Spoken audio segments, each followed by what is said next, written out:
다큐 리뷰 시간입니다. 지난주에 말한 대로 디즈니 플러스에서 볼만한 거 없나 찾아봤는데 없네요. 없더라고요. 그래서 또 플릭스로 준비했습니다. 이게 OTT도 성격이 있어요. 한 플랫폼에서만 보면은 결국 그 플랫폼이 요구하는 영상물들이 주로 만들어질 테니까 결국 다 결이 비슷해진단 말이야. 훌루나 뭐 쿠팡 플레이 뭐 이런 거 다 찾아봤는데 마땅치가 않습니다.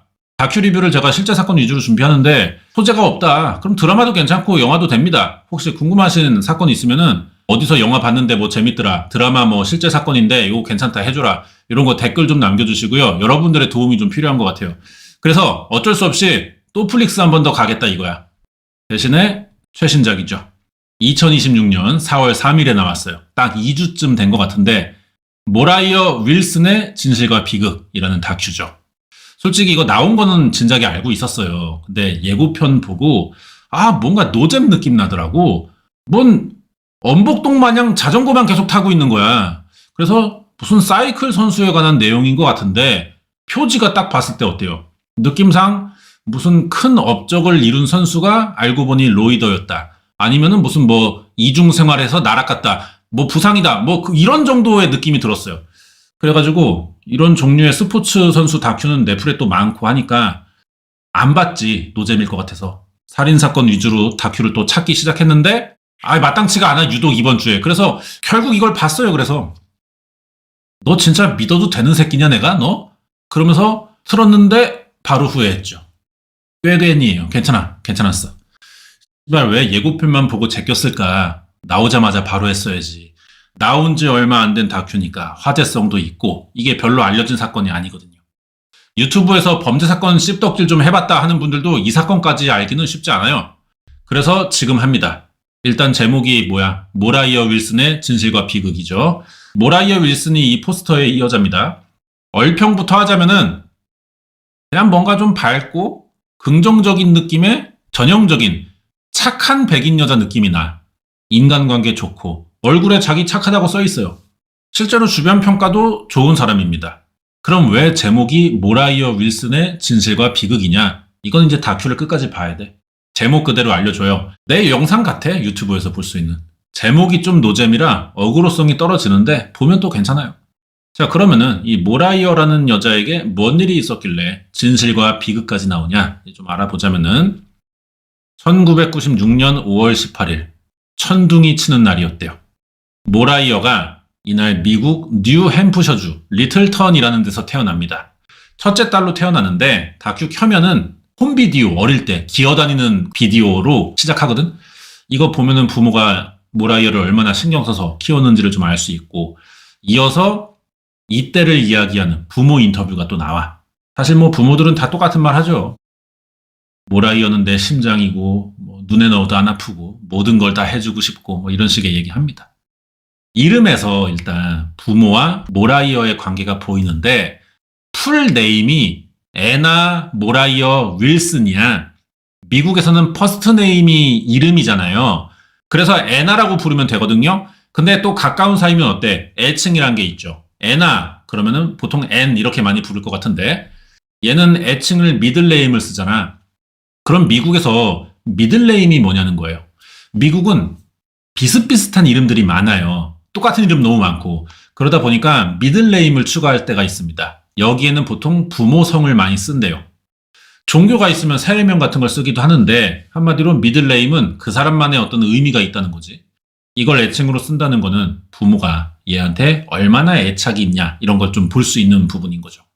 그래서 얘는 미들네임이 모라이어니까 이걸 또 줄여요. 앞 글자만 따서 모라고 부른대. 성장 배경이 사건과 좀 관련이 있고요. 재밌어서 이걸 좀 길게 얘기할 건데 아빠가 스키 선수였대. 이 유전자를 받아가지고 어릴 때부터 운동신경이 좋았어. 승부욕도 있고요. 성격이. 도전을 두려워하지 않는데요. 사실 10대 여자애한테 뭐 승부욕이나 도전 같은 단어는 좀 거리가 있습니다. 그게 사실이야. 다들 요즘에 뭐 오냐오냐 키우기 바쁘죠. 요즘은 더 그렇고 땀 흘리고 뭐 넘어지고 뭐 이런 거 원치 않아 해. 엄마 아빠들이. 그 사이에 이런 성격을 가진 여자애면은 아무래도 또래들보다는 좀 경쟁에서 앞서 나갈 수밖에 없거든요. 그러면은 이기니까 또 스포츠를 하면은 자기도 재밌어서 거기에 더 빠질 수밖에 없고 결국 이 격차는 계속 벌어지는 거야. 스포츠에 재능이 있는 애인 거죠. 재능이라는 건 사실 감출 수가 없는 겁니다. 본능적으로 알아, 지가. 나 이거 잘한다. 자신감이 있고 잘할 것 같다는 기운도 애초에 느껴요. 처음부터. 뭐 누구나 사람이 재능을 한 가지씩은 타고난다고도 생각이 좀 드는데, 그래서 이제 부모들이 그걸 찾으려고 어릴 때부터 이것저것 가르치기도 하잖아. 모라이어 같은 경우는 아빠가 선출이다 보니까 어려서부터 스포츠랑 가까웠겠죠? 그 덕에 빨리 발견할 수 있던 것 같아. 기본적으로 운동신경이 좋은 앤데 아빠가 잘 아는 게 스키니까 그거부터 시켜봤겠죠. 그쪽으로 먼저 재능이 보였고 지도 실력이 빨리 올라가니까 선수에 도전했어요. 심지어 올림픽 선수를 도전해. 시작부터. 그래서 좀 했다? 실제로 국대를 놀릴 만큼 성적이 괜찮았어. 근데 훈련하다 다치는 거야. 부상이라는 건 진짜 운동선수에겐 치명적이죠. 공백이 생길 수밖에 없고 그때 이 사람의 가치관, 생활 패턴이 또 달라질 수도 있잖아. 그럼 날아가는 게 순식간이라고. 모라이어가 좀 이런 쪽이었어요. 이때 자기 관리는 아빠가 아무리 선출이라도 이걸 알려줄 수가 없어요. 운동선수는 이래서 멘탈 관리가 중요한 건데 스스로 방향을 잡고 극복을 자기가 해야지 누가 해, 지 일인데. 근데 이걸 못해가지고 스키를 그만둔 거야. 그럼 뭐 하냐? 운동선수들이 운동만 하다가 갑자기 포기하면은 다른 일 하기 너무 힘듭니다. 그래서 공사장 나가는 경우도 많고 이걸 또 현타 오고 인생 실패하고 막 알코올 중독 걸리고 약 먹고 막 이런 경우 많거든. 얘 어떻게 했을까? 진로를 아예 바꿔버려. 얘가 또 운동만 잘하는 게 아니거든요. 보통 스포츠 스타들은 머리도 좋습니다. 머리가 나빠서 운동하는 시절은 옛날에 지나갔어. 그건 80년대 얘기야. 뭔가 재능 있는 애들은 다 지능이 뛰어나요. 모라이어는 운동신경이 더해져서 스키 선수를 도전했을 뿐인 거지 기본적으로 똑똑해. 공부하니까 또 성적 금방 나와가지고 다트머스라는 대학을 들어가요. 여기가 아이비리그입니다. 아이비리그가 뭐냐? 미국의 동부 지역 명문 학교 8개를 묶어서 부르는 말이에요. 이게 대학 이름이 아니야. 원래는 이게 스포츠 리그 이름으로 쓴 건데 이 학교들이 또 하필 공부도 잘해. 수준이 높아가지고 지금은 최상의 명문대를 부르는 말로 뜻이 변했죠.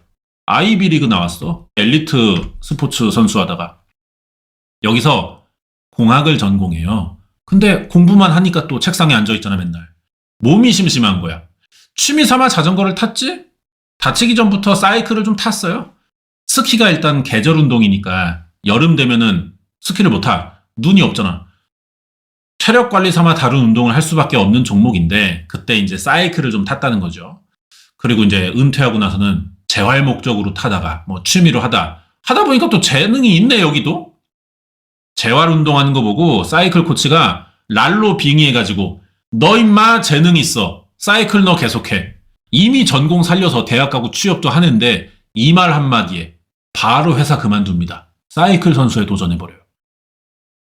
여러분이 만약에 운동선수 도전하다가 다쳤어. 그만뒀어. 그리고 죽어라 공부해가지고 좋은 대학 갔어요. 좋은 회사까지 들어갔단 말이야. 근데 이제 와서 누가 다시 운동 권유한다고 도전할 자신 있습니까? 나이도 이제 들었는데 얘는 할 수 있어요. 이미 가진 걸 포기해도 불안하지 않을 만큼의 자신감, 실력이 따라온다는 거잖아. 근데 또 이런 애들끼리만 모여서 경쟁하는 게 프로씬이다 이거야. 만만히 볼 게 아니죠. 그것도 종목을 바꿔서 도전하고 있잖아. 이런 게 재능충이죠. 존나 대단하고 부러운 겁니다, 이건 진짜. 아니, 성적도 또 얄미울 정도로 금방 나와요. 사이클을 재활 삼아 취미로만 탔던 거지 본격적으로 누가 코칭을 해주고 훈련한 적은 없어. 그게 2년밖에 안 돼. 회사 그만두고. 근데 프로 출전이 가능한 선수가 돼버렸다 이거죠. 프로 출전은 아무나 못해요. 작은 대회부터 입상을 해서 점점 큰 대회에 출전 자격을 따가야 돼. 그러다가 이제 가장 위로 올라가는 게 프로 출전이란 말이야. 그걸 해내고 있는 거야. 그러니까 지금 바로 프로 얘기를 하고 있지만 그 전부터 엄청난 우승 경력이 있는 사람이라는 거죠. 특히 비포장도로 달리는 그라블 레이스라고 하는데 여기서 성적이 좋았대요. 이 시기에 여성부 우승은 다 모라이어였어요. 근데 아직 얘 나이가 25살밖에 안 돼. 얼마나 재능충인지 알 수 있지. 얘기가 좀 샜지만 강조하고 싶은 게 뭔지 좀 생각해봐요. 스키 선수 목표하다가 다쳤어. 공부해서 대학 가고 취업했어. 그거 그만두고 종목 바꿔서 갑자기 사이클 프로에 도전해서 우승도 존나 여러 번 했는데 나이가 25이야. 이게 예체능으로 먹고 사는 애들의 재능이라는 거죠. 저도 어릴 때 예체능 쪽에 취미를 많이 가졌고 그걸 직업으로 좀 살리고 싶었단 말이에요. 그때마다 엄마가 반대만 했거든요. 근데 아마 다른 집도 보통 다 그럴 거야. 예체능 한다 그러면은 걱정부터 해요. 이게 돈도 꽤 들고요. 인맥도 받쳐줘야 하는 판이라 부모가 그런 거 다 알고 걱정하는 거지. 재능이 보이면 먼저 시켰을 겁니다. 근데 그게 아니니까 걱정할 수밖에 없고. 일단 내 자식에게 너 임마 재능 없어. 이 얘기를 어떻게 해? 왜 다들 대학 가서 취직하라는 건지 이게 좀 나이가 들다 보니까 이해가 되더라고요. 재능도 없는 자식 새끼가 집안 돈 다 끌어다 쓰면서 고통만 받고 있는 거 뻔한데 그걸 원치 않는 거야 부모들이. 모라이어는 이 걱정에서 자유로울 정도로 잘한다 이거죠. 이제 사이클 선수로 그럼 잘 먹고 잘 살면 되는 거야. 근데 그게 또 그렇게 안 됩니다. 한참 성적을 내던 26살. 2022년 5월 11일. 어떤 사건으로 사이클 선수도 그만두게 돼요. 이제 사건이 시작되는 거죠. 밤 9시 45분이었어. 텍사스주 오스틴이란 지역이 있습니다. 여기 911에 신고 전화가 들어오는 거야. 전화 건 사람이 케이틀린이라는 원딜러입니다. 말을 들어보니까 외출하고 방금 집에 들어왔는데 친구인 모라이어 윌슨이 욕실에서 머리에 피를 존나 흘리고 쓰러져 있대요. 이미 숨도 쉬지 않는 것 같대. 그래서 구급대원이 지금 경찰이랑 구급대 보내겠다. 그동안 CPR을 좀 하고 있어라. 케이틀린이 막 존나 열심히 했어요. 근데 의미가 없죠. 죽은 사람은 살릴 수 없다고. 이 장면에서 최초 발견자인 케이틀린의 인터뷰가 나옵니다. 발견 순간을 직접 나와서 설명해 주고요. 화면에 신고 녹취 내용, 그리고 경찰의 바디캠 이런 거 다 같이 공개하는데 시신은 안 보여주더라고. 시신 대신 모라이어가 발견된 화장실과 복도에서 발견된 탄피 3개를 보여줘요. 총에 맞았다고 보여주는 거지. 경찰은 이 상황에서 최초 발견자의 신고자인 이 케이틀린을 용의자로 의심합니다. 왜? 이름부터 케이틀린이고 씨발 총기 살인인데 이 경찰이 롤을 좀 한 거야. 그래서 의심을 좀 했대요. 그건 아니고 케이틀린은 억울하겠지만 경찰에게는 뭐 나름 근거가 있습니다. 일단 모라이어는 사건이 일어난 오스틴 사람이 아니에요. 이 여자가. 다음 날 열리는 사이클 대회 참가하러 원정 왔다가 친구네 집에서 자기로 한 거거든. 그 집이 케이틀린네였던 거죠. 케이틀린과는 둘이 가까운 사이래요. 주변에 물어보니까 근데 모라이어의 가족 외에는 얘가 케이틀린네서 잔다는 걸 아는 사람이 없어. 그러면 케이틀린을 용의자로 놨을 때 범행을 저지르기 좀 용이한 상황이 갖춰져 있는 거잖아. 근데 케이틀린이 죽이지 않았다면은 이건 외부 침입이 된다는 건데 집안 조사해보니까 또 그런 흔적은 안 나왔어요. 집안이 깨끗해. 금품을 노린 강도도 아닌 것 같고 케이틀린 신고 내용상 자기가 집에 들어와 보니까 모라이어가 죽어있다고 했잖아. 그러면 얘는 지 친구 집에 불러놓고 나가 있었다는 건데 이것도 일반적이진 않은 것 같고 집주인은 나가 있는 동안 손님이 죽었다니 이게 이상하잖아. 그러면 범인은 모라이어가 직접 문을 열어줘서 들어올 수 있었다는 얘긴데 지 집도 아닌 데서 함부로 열어줄 수 있겠어요? 누군 줄 알고. 아는 얼굴이라야 열어줄 수밖에 없으니 경찰은 케이틀린을 의심하는 겁니다. 어때요? 논리적으로 틀린 추리는 아닌 것 같죠? 하지만 케이틀린은 동기가 없어요. 모라이어를 죽여서 얻는 이익이 없어. 뭐 총이라도 발견되면 모르겠는데 그것도 아니고 일단 케이틀린 입장에서 보자면 친한 친구가 자기 집에서 살해됐단 말이에요. 자기가 직접 신고도 했는데 경찰이 와서 자기만 의심 존나 하면 성 나가서 협조해 주겠어? 이렇게 접근하면 안 되겠죠. 그래서 경찰이 조사가 어려워질 것 같으니까 일단 모라이어 얘기만 물어봅니다. 듣다 보니까 중요한 점이 2개가 나와요. 일단 모라이어의 자전거가 있을 거 아니야. 사이클 대회 나왔으니까 자기 거. 그게 현장에 없어. 대회에 출전하는 선수가 자기 자전거를 대충 둘 리는 없잖아. 근데도 사라졌다는 거는 범인이 가져갔을 가능성이 생기는 거죠. 자전거가 사건과 관련됐을 수가 있어 보여요. 그리고 알아보니까 케이틀린과 가족 외에도 모라이어가 오스틴에 와 있다는 사실을 뒤늦게 알고 있는 사람이 나타났어요. 이 양반이 누구냐? 콜린 스트릭랜드라는 사람입니다. 이 양반도 사이클 선수예요. 모라이어가 사망한 날 낮에 마지막으로 만났던 사람이래. 원활한 수사를 위해 케이틀린 조사는 잠깐 미루고 일단 콜린의 집부터 가봤어요. 경찰이 콜린 만나서 모라이어가 죽었다는 소식부터 전합니다. 이게 이제 경찰의 실제 바디캠 장면이거든요. 이게 다큐에 나와요. 모라이어가 죽었다는 말을 들은 콜린의 표정 변화를 보여주려는 건가? 얘를 한번 의심하라는 건가? 생각했는데 계속 보니까 이 바디캠을 보여준 이유가 나중에 나오더라고. 지금 여기는 없지만 검정색 지프차가 같이 찍혀 있어요, 한데. 이게 나중에 중요한 단서가 됩니다. 그 얘기는 이따 하고 일단 콜린의 반응부터 우리가 보는 거야. 모라이어 죽었어요. 이러니까 콜린이 잠깐 말없이 멍하게 있어요. 두 가지 해석을 할 수 있겠죠. 범인이라고 생각한다면 씨부레 올 것이 왔다. 뭐 이런 느낌이 들 수도 있고 범인 아니야. 그러면은 아는 사람 죽었다는 말을 갑자기 듣고 스턴이 걸린 걸 수도 있겠죠. 충격에. 일단은 당장 다큐 봤을 때 여기가 바로 받아들이기 좀 어려워하는 것 같다. 이런 느낌은 듭니다. 전날만 해도 애가 멀쩡했는데 운동선수잖아 심지어. 대회에 참가하러 왔다는데 건강했고. 근데 다음날 죽었다. 이게 납득이 되겠어요? 마지막에 만난 사람이기 때문에 그래도 콜린이 조사를 받아야 됩니다. 경찰이 물어봐. 모라이어랑 어떤 사이였죠? 어제 만나서 뭐 했습니까? 이런 질문이 나왔는데 대답을 들어보니까 둘이 썸 타는 사이야. 그거 아니면 뭐 프로 선수가 경기 전날 원정까지 와가지고 만날 이유는 없겠죠. 작년부터 만났대요. 콜린이 나이가 좀 더 많아 남자가. 35입니다. 모라이어랑 10살 차이죠. 우연히 같은 대회에 나가서 알게 됐고 주변에 서로 사이클 타는 선수가 없었나 봐. 대회나 나가야 대회장에서 볼 수 있는 정도의 관계들이었던 것 같고 개인적으로 아는 친분은 없으니까 그런 공통점 때문에 친해졌다가 서로 마음에 들었던 거지. 그래서 번호 따고 밥 먹고 요 정도 사이. 거리가 멀어요. 지역이. 차로 31시간 떨어져 있어가지고 자주는 못 보고 대회 핑계로 근처 왔을 때 잠깐 보거나 뭐 전화만 자주 하면서 사귀기 전의 단계였대. 모라이어가 쓴 일기를 보면은 콜린 얘기가 나와요. 여자애가 더 좋아했던 것 같아. 콜린도 뭐 마음에 들었던 건 맞는데 일기에 나오는 내용상 그렇습니다. 모라이어가 콜린에게 좀 사귀려고 좀 말 좀 꺼내고 막 우리 무슨 사이야 오빠 막 이렇게 하고 나 오빠 마음에 들어 막 이렇게 하면은 이상하게 그때마다 이 남자애가 콜린 게이 밀어낸다는 느낌이 든다는 거지. 일기 내용이. 솔직히 씨발 저는 그래요. 연애한다는데 밀당하는 거 이게 존나게 별로입니다. 예? 예전에는 뭐 이런 게 뭐 연애의 기술이다 뭐 연애는 튕겨야 제맛 뭐 이랬는데 지랄하지 마. 인간이요. 예? 한 뭐 80살 100살 한다고 했을 때 연애할 수 있는 기간은 굉장히 짧습니다. 뭐 그때 머리 쓰고 뭐 이러고 있어. 계산하고 시간 낭비야. 그냥 좋으면 질러 싸질르는 게 맞아. 자 그러면은 콜린 게이에게 묻겠다는 거야.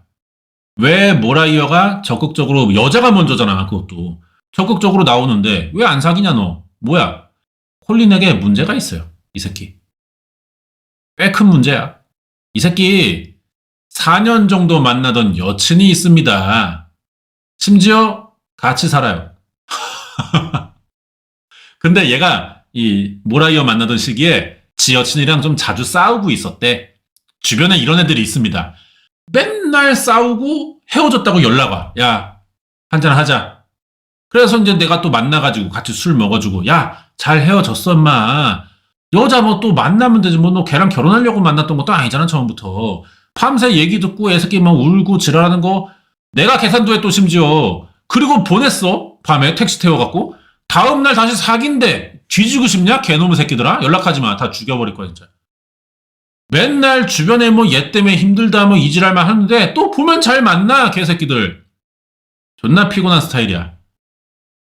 주변에서 볼 때마다 둘이 싸운 질만 해요. 근데 계속 만나고 좋대 또 보면은. 그러니까 얘도 콜린이 스트레스 개 받지만 감정적으로 완전히 끊어진 게 아니고 아슬아슬하게 이어지고 있는 거겠지. 근데 사실 이 정도면은 콜린은 헤어진 게 맞습니다. 지도 그렇게는 생각을 해. 근데 말로 먼저 헤어지자 이게 안 나오니까 그냥 가만히 버티고 있는 거고 겉으로 봤을 때는 뭐 어쨌든 알려진 대로라면은 사귀는 관계라니까 그냥 한 집에 있을 뿐인 거죠. 이러니까 콜린은 심정적으로 난 헤어진 거 맞잖아 이 정도면. 같이 있을 뿐이야 한 집에. 이렇게 생각을 한 건데 이게 진짜 같이 사는 게 문제입니다. 모라이어는 31시간 거리야. 지금 여친은 사이 좋나 안 좋지만 한 집에서 맨날 얼굴 봐.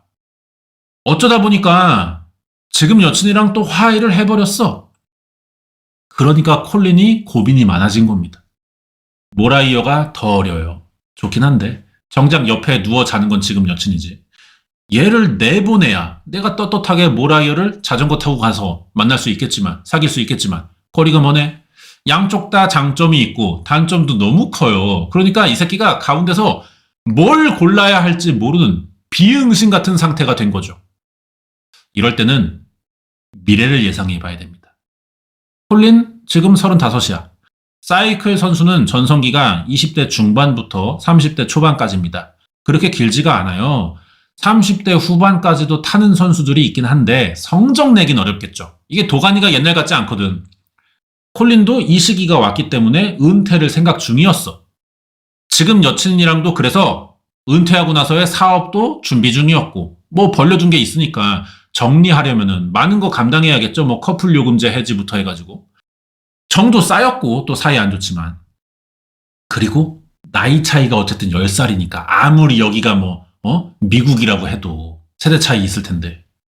그러니까 이 나이에 모라이어 만나는 건 좀 어쩌면은 불확실한 도전이 되진 않을까? 지금 여친이랑 기껏 화해했는데 나 모라이어야. 너 나가 헤어져. 그래놓고 얘 만났다가 잘 안 될 수도 있는 거잖아. 이런 게 이제 불안해 보이니까 안전빵으로 지금 여친을 선택해요. 결국은. 그러면서 이제 둘이 연락 줄어들고 썸 깬 거지. 모라이어도 뭐 자세한 이유는 모르겠지만 뭐 안 만나 보다 이러고 말았어요. 근데 사람 만나다 보면 뭐 사실 이런 거 있을 수 있는 일이잖아. 모라이어도 뭐 어리니까 앞으로 만날 남자 많지. 문제는 콜린에게 여친이 있다는 사실을 나중에 알게 됐어요. 모라이어가 알아버린 거야. 그것도 얘가 알아보려고 뭐 신상 털다가 뭐 듣게 된 게 아니고요.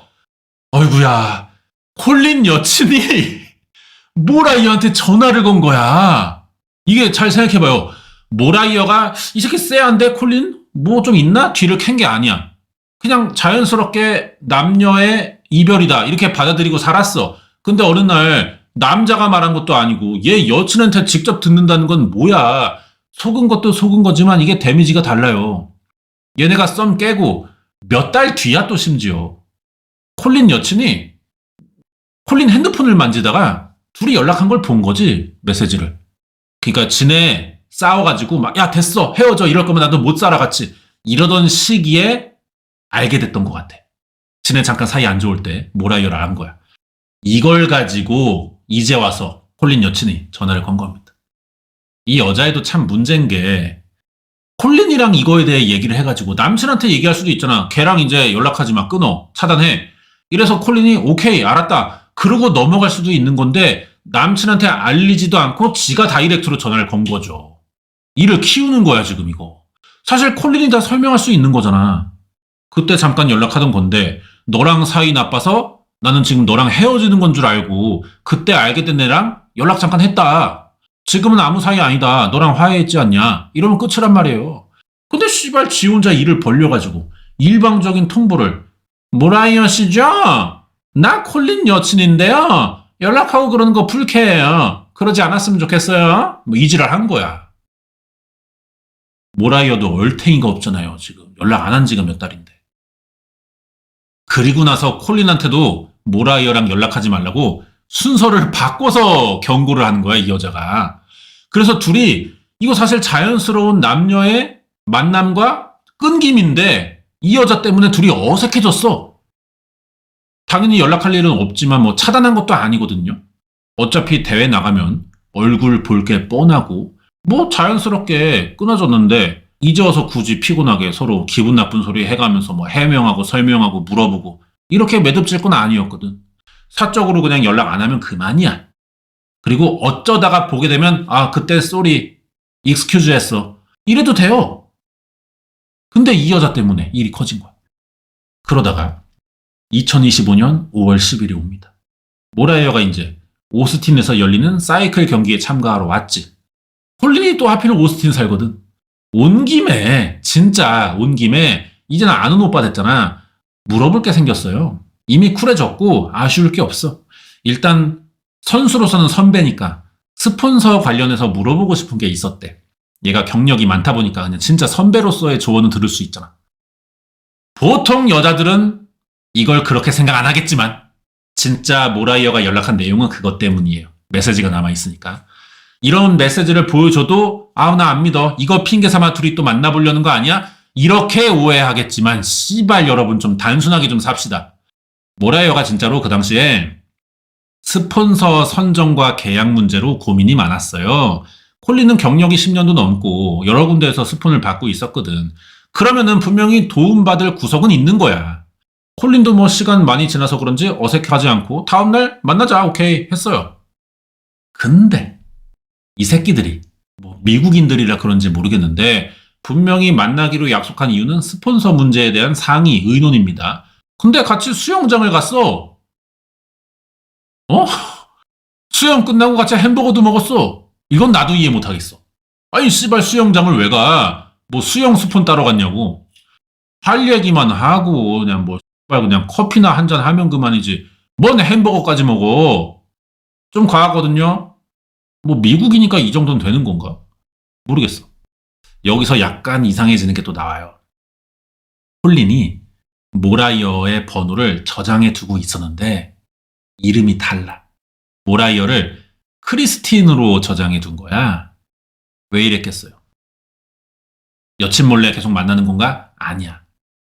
둘이 뭐 문자라도 한번 주고받는 거 보면은 여친이 또 이제 개발광할 게 뻔하니까 콜린이 이거를 뭐 구구절절 설명하고 뭐 귀찮고 말도 안 통하니까 그냥 속 편하게 다른 여자인 것처럼 속였던 거야. 진짜로 사실 별 문제가 없는 사이는 맞아요. 근데 과거 때문에 콜린의 여친이 이거를 있는 그대로 보지 못하는 거지. 진짜 콜린 입장에서는 아무 사이 아니에요. 근데 계속 강조하잖아. 근데 여친 때문에 둘이 억지로 안 보는 것도 또 이상하잖아. 자연스럽게 그냥 안 보다가 진짜 꼭 봐야 되는 일이 생겼어. 보통 이제 일 때문이겠죠. 그러면 볼 수 있는 건데 그걸 또 이제 핑계 대가면서 만나야 되는 것도 콜린은 또 불만이고 설명하는 것도 내가 왜 이래야 되나 싶고 말이 썸 탄 거지 뭐 씨발 솔직히 뭐 한 게 없습니다. 손도 닿아본 적이 없어요 서로. 그러니까 이게 지금 누구 말이 맞다 틀리다 이거를 정한다기보다 어쩌다 보니 이 새끼도 좀 곤란한 상황인 거야 남자가. 콜린의 여친이 좀 평소에 존나게 잡돌이를 하는 스타일인 것 같아. 그러니까 남자도 회피하는 방식으로 대응해 왔던 것 같고. 근데 이게 여친이랑 헤어질 거 아니면은 이런 방식은 사실 콜린이 지 무덤 판 겁니다. 나중에 이거 들키기라도 하면 어떻게 감당하냐고. 이날은 일단 들키지 않았으니 둘이 하루 종일 놀고 모라이어를 케이틀린의 집에 데려다 주고 헤어졌어요. 이게 저녁 8시 45분이야. 미국은 우리나라처럼 길에 CCTV가 많지 않습니다. 대신에 카메라를 설치한 집들은 많아. 이 시간에 콜린이 모라이어를 데려다 주고 집에 돌아가는 과정이 찍혀 있어요, 다. 모라이어 사망 추정 시간에 알리바이가 있는 거죠. 그러니까 콜린은 범인이 일단 아니야. 자, 그런데 모라이어가 집에 들어가고 9시쯤 케이틀린의 집 주변을 돌아다니는 이 검정색 지프차 하나가 주민들 눈에 띄었어요. 제보가 들어온 거지. 아까 잠깐 얘기했죠. 콜린 집에 주차되어 있는 경찰 바디캠에 찍혔다는 그 차입니다, 이게. 경찰이 콜린에게 물어봤어. 야, 니네 집에 있던 그 차가 모라이어 죽던 날 그 집 근처를 돌던데? 이 차 누구 거임? 여친 차라는 거야. 자, 그럼 어때요? 범행 동기가 남친의 썸녀에 대한 질투라면 이거 좀 말이 되죠. 이 여자가 이제 모라이어 윌슨 사건의 새로운 용의자가 됩니다. 어떻게 한 집에 사는 사람 둘이 둘 다 용의자가 되냐. 모라이어 친구 중 하나가 인터뷰에서 이런 말 했어요. 모라이어 윌슨은 너무 괜찮은 애다. 얼굴도 상견례 프리패스 상에다가 성격도 상타치다. 살면서 누구한테 미움을 받거나 원한을 살 애가 절대 아니다. 그래도 세상에서 가장 싫어할 만한 사람이 하나 딱 있다. 그걸 고르자면은 콜린의 여친뿐이래. 그래서 콜린의 여친이 누구냐? 와! 여기서 존나 충격 먹었어요. 이 여잔데 성은 암스트롱이요. 이름은 케이틀린. 뭐야? 왜 케이틀린이야? 아니야, 그게 아니었어. 모라이어가 잔 그 친구네 집 있잖아. 걔도 케이틀린이잖아. 이름이 같더라고, 하필. 나도 그 전까진 놀랬어요. 친구랑 이름이 같으니까 얘는 KT라고 할게. 애칭을 써줄게. KT. KT는 1987년생입니다. 나름 똑부러진 여자래. 부동산 중개인으로 일해요. 복덕방 일하고 뭐 요가 강사도 하는 투잡쟁이. 생활력 좋아, 경제력 있어, 돈 허투루 안 써. 여행 가고 옷 사고 이뻐지는 것보다 돈 버는 일에 관심이 더 많은 애래. 막 주식 얘기하고. 콜린의 은퇴 후에 사업 계획도 KT가 먼저 남친에게 얘기를 꺼냈던 거예요. 요즘에 이런 여자 없거든. 문제는 성격이야. 질투 존나 많아. 집착 개쩔어. 존나 피곤한 스타일. 이런 애들 보면은 다 똑같아. 지가 지를 평생 괴롭히면서 살아요. 별거 아닌 일인데 감정만 앞서가지고 못할 말, 할 말 뭐 구분 못하고 막 다 내뱉어서 일을 키워. 그래서 치르지 않아도 될 대가를 끝끝내 치러버리는 유형이야. 남자가 이런 유형 만나면 진짜 피곤합니다. 평소엔 잘해주는데 여자 문제에 대해서 씨발 애초에 이게 문제도 아닌 건데 문제로 만들어서 히스테리를 부려요. 이런 애들이 또 평소엔 되게 잘해줘. 근데 그것도 알고 보면 그런 거지. 남자가 혹시 한눈 팔까봐 그걸 남자한테 바로 말할 수는 없으니까 지 속으로만 걱정이 돼서 감시하는 건데 사실은 감시인데 표면적으로는 오빠 좋아서 그러는 거야. 같이 가자. 오빠 힘드니까 내가 데려다 줄게. 그래서 지가 막 운전해주고. 그런 유형이야. 나는 그렇게 생각이 들더라고. 남자가 여기에 넘어가면은 뒤늦게 이제 질투, 집착 때문에 고생을 좀 하게 되겠죠.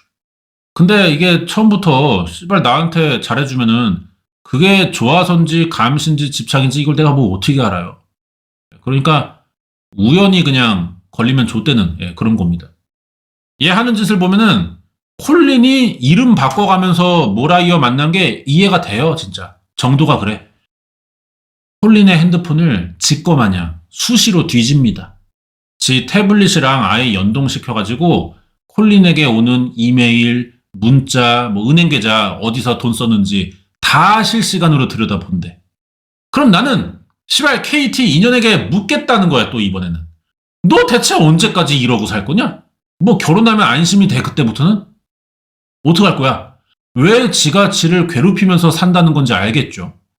아니, 이 다큐에 이런 하는 짓이 다 나와요. 심지어 있잖아.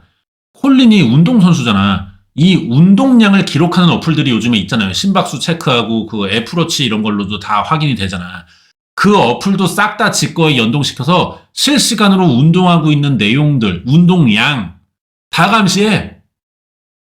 이게 모라이어를 알고 나서 감시를 들어간 게 아니에요. 평소에 이래왔어. 이런 인간이었는데 진짜 다른 여자의 존재를 알게 됐으면 이게 어떻게 나오겠냐고. 네? 나이가 30대야. 모라이어 보니까 씨발 뭐야? 어리네 나보다. 얼굴도 나보다 더 이쁘네. 9살이나 어리네. 내 남친이랑 같은 사이클 선수네. 얘기 잘 통하겠네. 사이클도 잘 탄대잖아. 아무리 비교해봐도 내가 나은 게 없네. 씨발 나 족같아서 못 살겠어. 혼자 이 지랄을 맨날 해. 맨날 수시로. 잠깐 좀 과열된 점 사과드립니다. 그냥 혼자 자기가 자격지심에 사실 그렇지도 않아. 그렇게 볼 사람도 없고. 콜린도 그렇게까지는 생각 안 해. 지 혼자 이러는 거야. 후달린다고. 그 착각에서 오는 열받음을 이 개지랄 연병으로 남친에게 푸는 거죠. 이 존나게 꼬인 기집애야. 콜린은 이것 때문에 사이도 안 좋아질 때가 많았고 고민의 시기가 있던 거예요. 그때 모라이어 알게 된 거고. 그래도 결국 병신이 이런 KT를 선택했잖아. 안전빵이라고. 근데 KT 입장에서는 다른 여자의 존재를 안 순간 그게 그렇게 들리질 않아요. 설명해도. 모라이어를 알고부터 자기 생활이 뭐가 아예 안 됐대.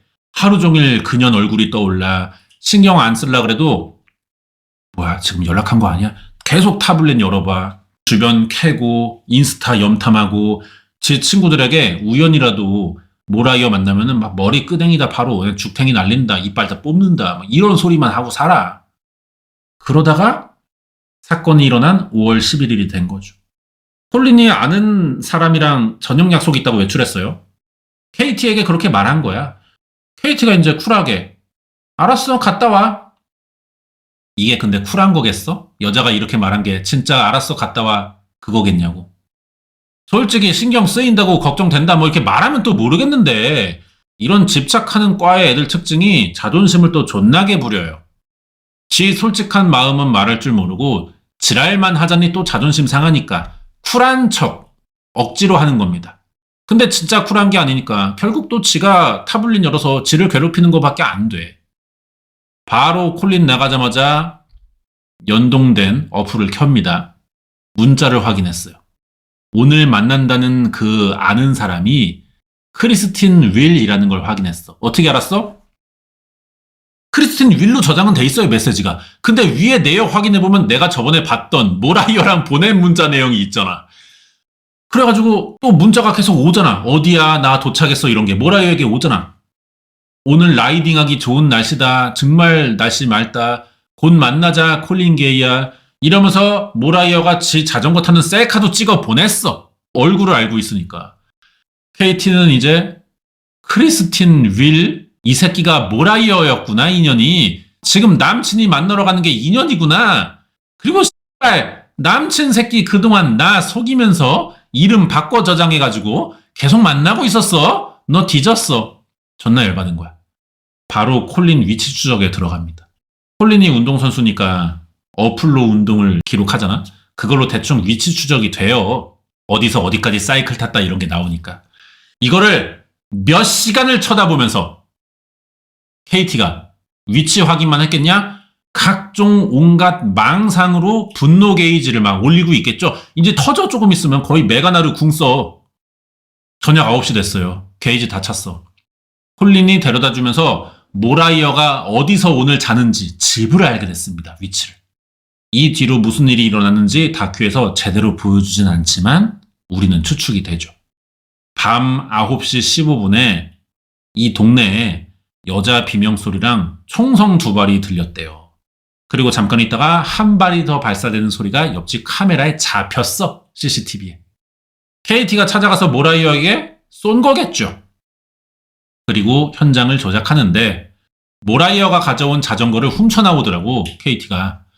경쟁자의 제거, 이런 사건처럼 보이게 하려는 의도였대요. 이것도 존나 대충인 게 그냥 아예 어디 가서 팔아버리든가 처리해야 되는데 그냥 도로에 버려가지고 금방 발견됐어. 또 이지랄하고 집에 들어와서 콜린에게, 남친한테 이제 별일 없던 것처럼 또 연기를 한 거죠. 저는 다큐를 다 봤고 사건도 찾아봐가지고 이게 이렇게 설명할 수 있는 거지. 그때 경찰은 KT를 조사할 때만 해도 용의자가 아니었습니다. 참고인 신분이었어요. 왜? 차가 집에 있었으니까 의심을 안 했던 것 같아. 경찰서 가서도 KT가 차분하게 연기를 잘합니다. 또 여경이 붙었는데 이 여경이 존나 웃겼던 게 다큐 보면은 존나 발랄해. 살인사건 수사하는 사람의 말투가 아니에요. 너무 무게 잡으면은 이제 KT가 또 긴장할 수도 있고 그런 말을 제대로 못할 수도 있으니까 의도적으로 편안한 분위기를 만드는 것 같기도 했어. 이게 취조하는 겁니다. 어쩌면 KT가 범인일 가능성도 사실은 열어놓은 전략일 수도 있었던 것 같아요. 옆방에서 우리가 지금 콜린이랑 얘기를 해봤어요. KT씨. 우리가 한쪽 얘기만 들으면은 또 일방적인 판단을 할 수가 있으니까 KT씨의 이야기도 들어보고 싶습니다. 아우, 말하기 싫으면 안 해도 돼요. 그리고 가고 싶을 때 언제든지 일어나서 나가면 됩니다.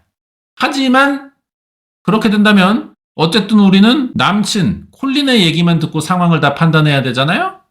그러면 KT씨에게 우리가 좀 불리하게 상상할 수도 있겠죠? 말투는 개 해맑아, 여경이. 근데 말의 내용은 그렇지가 않죠. KT가 진짜 범인일 경우 이거는 엄청난 압박이 될 수밖에 없는 내용이에요. KT가 여기서 벗어나려면 어떻게 해야 돼? 콜린의 진술에 모순을 만들지 않으면서 동시에 자기를 지킬 수 있는 말을 지어내야겠죠. 근데 얘는 지금 옆방에 콜린이 무슨 말하고 있는지 알 수가 없잖아. 경찰에게 제 남친은 뭐라고 하던가요? 물어볼 수도 없고 물어보는 자체가 또 이상하게 보이겠죠. 그러는 상태에서 말을 지어내자니 내가 모순을 만들 것 같아.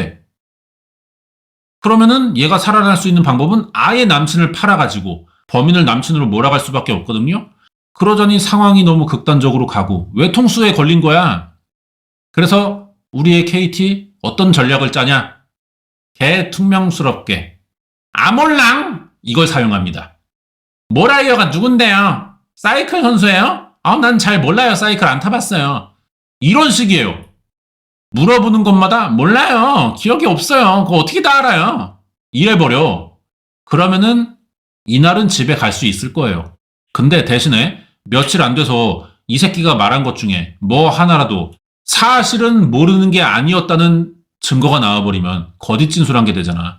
그럼 그때부터는 KTC, 아이 씨발 그때 왜 거짓 진술했어요? 웃으면서 얘기하니까 사람 좋아 보여요? 띄엄띄엄 봐요? 열받네? 똑바로 대답해요. 위증죄가 될 수 있으니까. 그럼 얘는 그때부터 새로운 거짓말이 또 필요하겠죠? 근데 그럴 필요도 없이 경찰이 그냥 바로 압박 들어갑니다. 대답 안 하는 건 네 자유고 니마 권리인데 얘기 안 하면은 너 불리해질 수 있다. 모라이어가 사망한 시간대에 네 차가 그 집 앞에 있었다는 증거 우리 갖고 있다. 그러니까 KT가 생각이 좀 많아지는 거야. 가만히 이렇게 있더니 나 집에 갈래요. 집에 가겠대. 내일부터는 지 변호사랑 얘기하래. 이지라라고 지 마음대로 나가.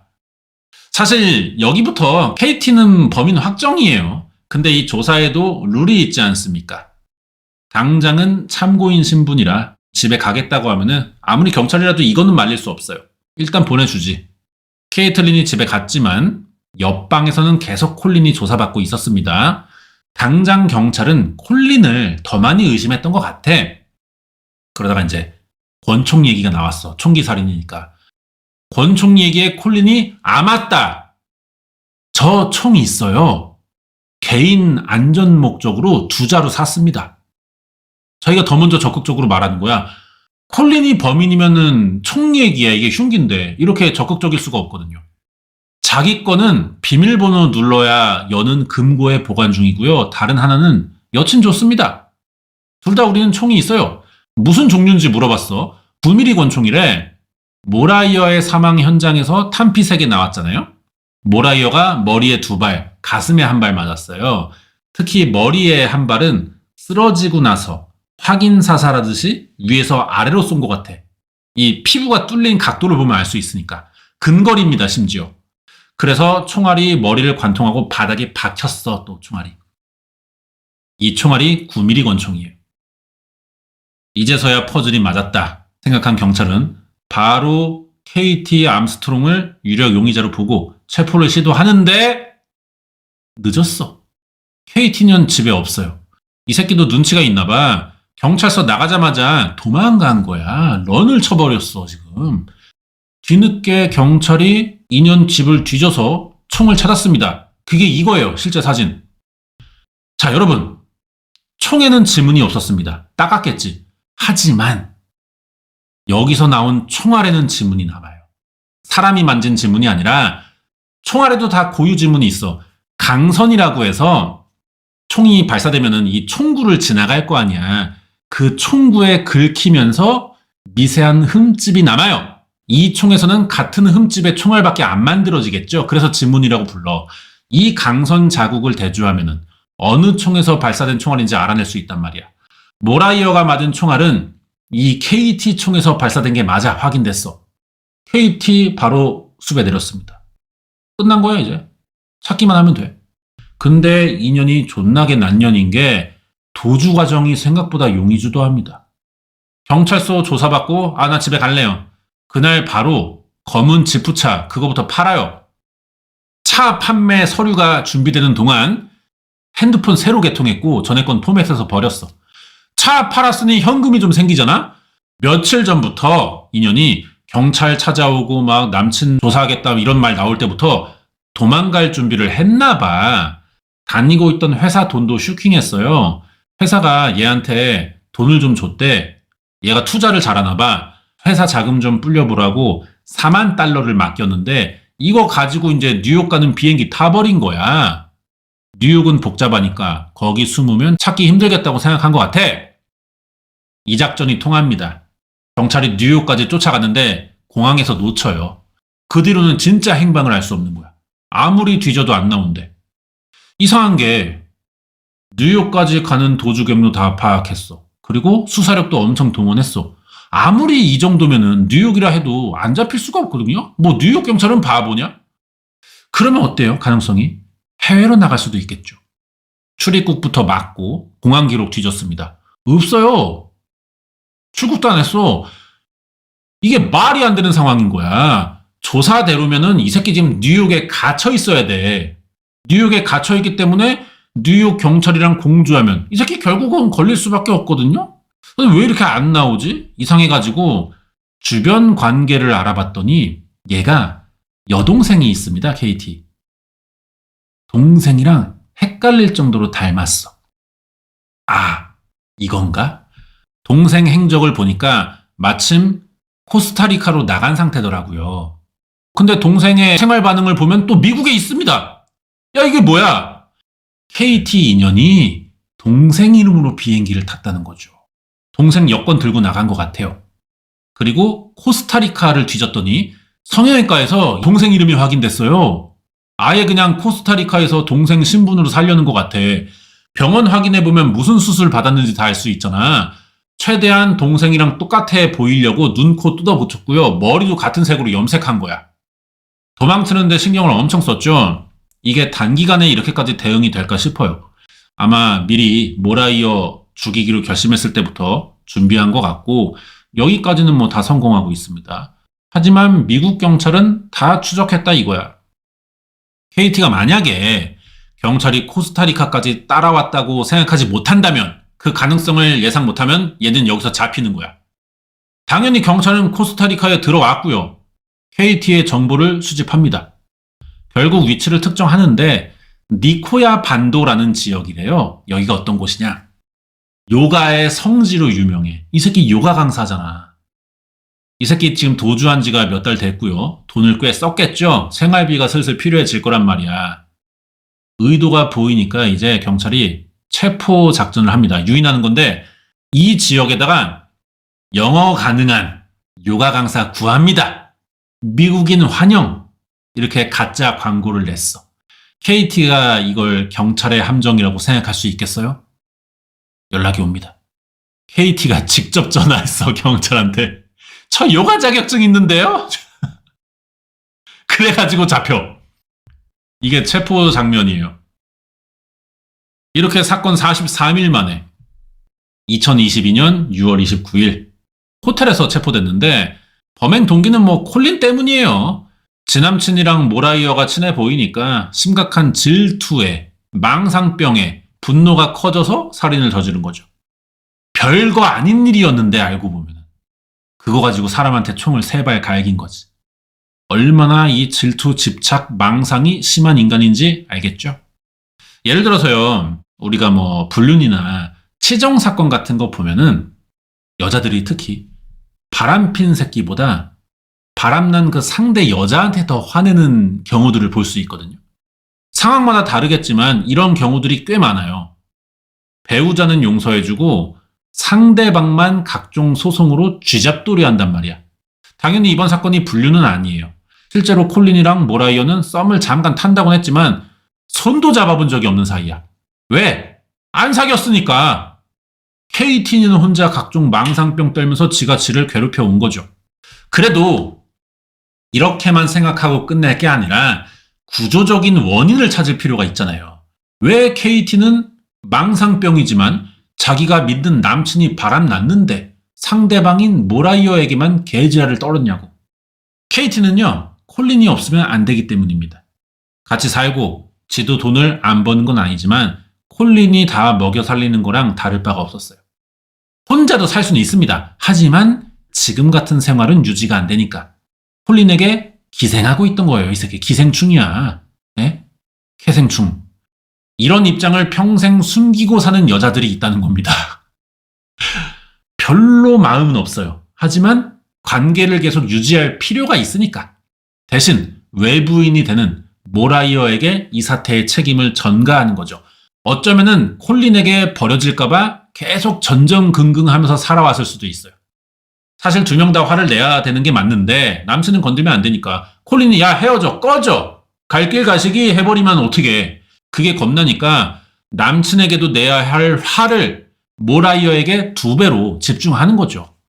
그리고 모라이어는 지에 비해 더 어리고 더 이쁘고 직업도 더 좋고 화려하고 성격도 더 좋고 씨발 모든 면에서 뛰어났어. 이런 게 더해지니까 KT 입장에서는 분노에 열등감에 경쟁심 섞이면서 아무 일 없어도 계속 모라이어랑 비교된다는 생각에 지도 막 거의 정신병까지 갔을 것 같아요. 아우 그냥 정병 매너라야 인연 이거. 이걸 남친 감시하는 걸로 그나마 조금씩 눌러가면서 해소하고 있던 건데 알고 보니까 남친이 만나지 말라는 여자를 이름까지 바꿔가면서 만났고 마침 이걸 안 날 지금 만나러 가고 있는 길이잖아. 그러면 안 되는 거지만 지 정신머리 붙을 수 있겠어? 순간적으로 죽여야겠다는 결심을 한 거죠. 콜린이랑 모라이어 입장에서는 이거 되게 억울한 상황입니다. 아니 지랑 헤어진 시기에 잠깐 만났고 뭐 깊이 안 것도 아니잖아. 이게 뭐 환승도 아니고 바람도 아니에요. 말이 썸이지 뭐 알아가려다가 만사인데 개미친 불륜마냥 취급한 거잖아. 이 도라이야. 미국으로 송환됐습니다. 아직 얼굴에 붓기도 안 빠졌어. 얼굴이 좀 이상하죠? 경찰 조사에서 너 도망쳐 숨을 생각으로 성형한 거냐? 그러니까 아니래. 서핑하다가 얼굴을 다쳐서 어쩔 수 없이 한 거라고는 둘러댔는데 그러기에는 이게 동생이랑 존나 비슷하게 수술했고요. 코스타리카 성형외과에서 확인된 그 수술 내용도 다쳐서가 아니야. 거짓말이지. 이 진짜 미친년인 게 지금 잡혔잖아요? 미국에 보내졌고 근데 도주 시도를 또 합니다. 재판 기다리는 기간에 갑자기 발목을 다쳤대. 병원 가야 하니까 외출 끊었는데 경찰이 한눈 파는 사이에 도망쳤어요. 경찰도 뭐 발목 다쳤다니까 뭐 씨발 도망 못 가겠지. 뭐 뻘짓거리 하겠어? 그렇게 생각한 것 같은데 애초에 발목이 다쳤다는 것부터 의심을 했어야죠. 이게 이제 도망칠 때 사진인데 영상이 아니라 그렇지 이거 실제로 보면 존나 잘 뜁니다 이 여자. 얼마나 목숨을 걸고 뛰는지가 보여. 와 뭔가를 걸었으면 사람이 이렇게 노력하게 되는 거야. 한 1600m를 뛰었는데 다행히 뭐 경찰이 빨리 쫓아가가지고 다시 잡았어요. 이 짓거리 때문에 이제 탈출죄가 또 추가됐죠. 재판은 체포되고 1년 5개월 만에 열립니다. 이미 증거는 충분했기 때문에 뭐 복잡할 건 없었어요. 케이틀린 암스트롱은 모라이어 윌슨 살인 혐의가 인정돼서 90년형 받습니다. 씨발 빵에서 90년을 어떻게 살아요? 다 채우지도 못하고 그냥 여기서 죽으라는 거지. 항소했는데 기각됐고요. 모라이어의 사망에 여친인 KT가 범인으로 확인됐잖아? 남친인 콜린, 스트릭랜드 이 양반은 그럼 어떻게 되는 거야?